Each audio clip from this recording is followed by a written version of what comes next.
The American electrical grid is absorbing a sudden, massive surge in demand, driven almost entirely by the rapid construction of hyperscale data centers.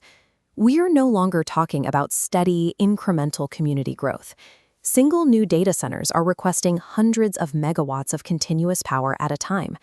To put that in perspective, one facility can demand the equivalent electricity of a medium-sized city. Historically, the utility response to new demand has been to construct large, centralized power generation. You build a massive physical plant and then route the power outward. But this traditional model faces a critical failure point. This diagram illustrates the regional interconnection queue, managed by organizations like MISO. MISO, or the Mid-Continent Independent System Operator, is the regulatory body that controls the power grid across the central United States. Every new energy project must pass through their approval funnel before it can legally plug into the grid. The math here simply does not work. A technology company can build and spin up a hyperscale data center in under a year. Meanwhile, securing grid interconnection approval from MISO takes anywhere from 12 to 18 months. The bureaucratic bottleneck moves slower than the physical construction. Even if a centralized power plant gets approved, it faces a secondary physical constraint. Centralized generation requires massive, high-voltage transmission lines to carry the electricity from the plant to the data center. Siting, permitting, and building those wires takes years.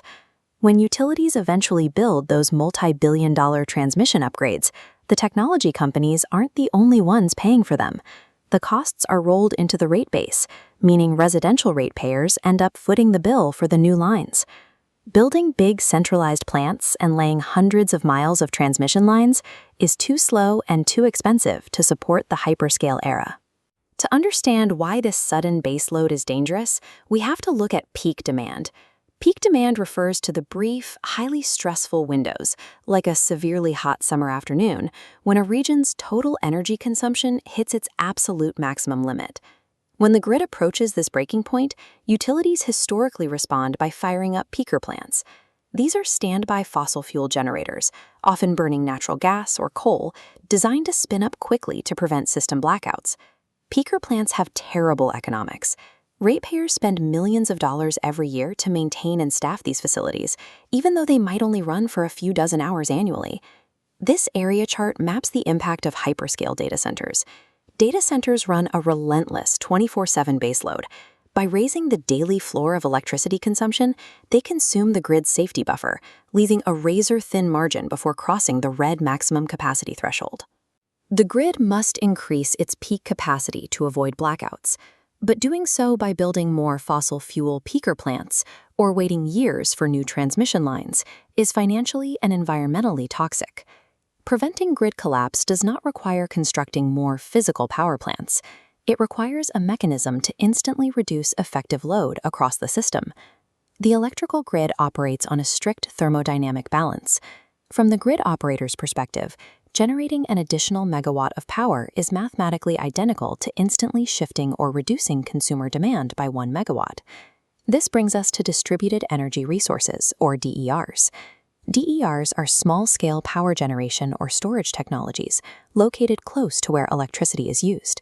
This category includes everyday consumer hardware, home solar batteries, electric vehicle chargers, and smart thermostats.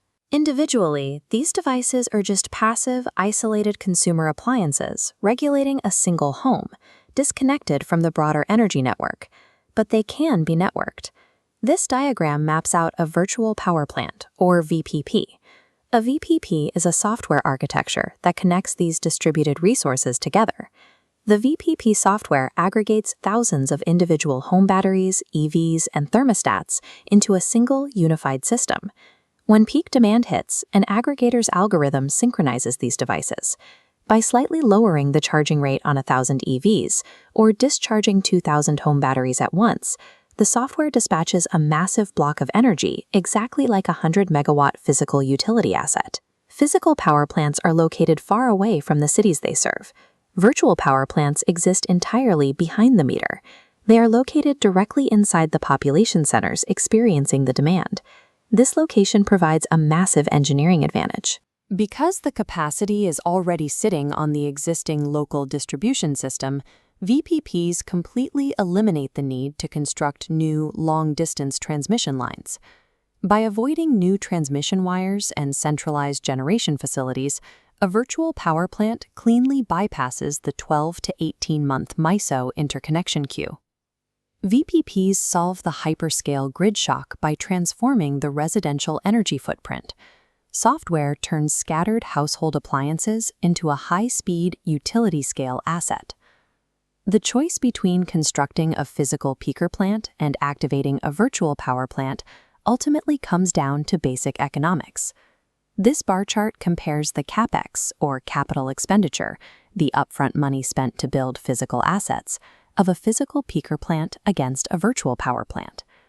According to the Department of Energy, VPPs cost 40 to 60% less to operate than physical peaker plants. The deployment speed is also entirely different. While physical plants require years of permitting, pouring concretes, and laying steel, a virtual power plant can be scaled up through consumer enrollment and software integration in a matter of months. The national potential here is massive. The Department of Energy estimates that virtual power plants can handle 10 to 20% of peak load annually across the country by 2030. Scaling VPPs avoids tens of billions of dollars in new physical infrastructure spending. That directly shields residential ratepayers, who would otherwise see those construction costs reflected in massive monthly tariff hikes.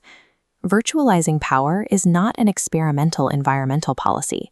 It is the most ruthlessly efficient economic decision a grid operator can make. If virtual power plants are faster to deploy and drastically cheaper to operate, they should logically be the default standard everywhere. The primary barrier to this is no longer technological. It is rooted entirely in legacy market design and regulatory friction. This flowchart maps out the legacy business model of an investor-owned utility, or IOU. An IOU is a private monopoly company that provides electricity. Under current regulations, they earn a guaranteed percentage of profit based specifically on the physical infrastructure, the steel and wires that they build. This creates a direct conflict of interest. Virtual power plants eliminate the need for new transmission lines and peaker plants. By doing so, VPPs eliminate the exact physical infrastructure that generates guaranteed profits for the utility. Because utilities hesitate to cannibalize their infrastructure, the innovation in VPPs is driven by third-party aggregators, independent technology companies specializing in networking consumer devices. This leads to a regulatory risk known as the double dip. Several vertically integrated utilities are attempting to act as both the monopoly grid operator and the exclusive VPP aggregator in their territory. Allowing a utility to monopolize the virtual power plant space suppresses third-party competition. It prevents the open market from driving down costs and stifles technological innovation. This schematic shows the necessary regulatory solution, a specific VPP tariff, or clean transition tariff. This policy acts as a strict regulatory firewall, separating the utility grid operator from an open, competitive marketplace of third-party aggregators. A properly structured tariff ensures that behind-the-meter capacity is accurately valued. It forces utilities to fairly compensate consumers for the power they provide, and it allows independent aggregators to compete for that capacity. The success of the modern grid depends on breaking the monopoly on physical infrastructure and allowing software to compete fairly on a level playing field. This split-screen simulation compares the fragility of the old model against the resilience of a virtual power plant during a severe peak demand event. On the left, a centralized grid system fractures under thermal stress. On the right, a decentralized VPP hive absorbs the peak smoothly. As data centers expand and the broader economy electrifies, traditional physical infrastructure will continually fall behind the load curve. When load inputs spike, physical grids fail, while VPP networks seamlessly scale their nodes to match the new demand. Virtualizing capacity is not an optional initiative to hit future climate goals. It is a strict, non-negotiable engineering requirement to keep the lights on today. The future capacity of the grid is no longer measured by how much physical infrastructure it can generate. It is measured by how intelligently it can synchronize the devices already connected to it.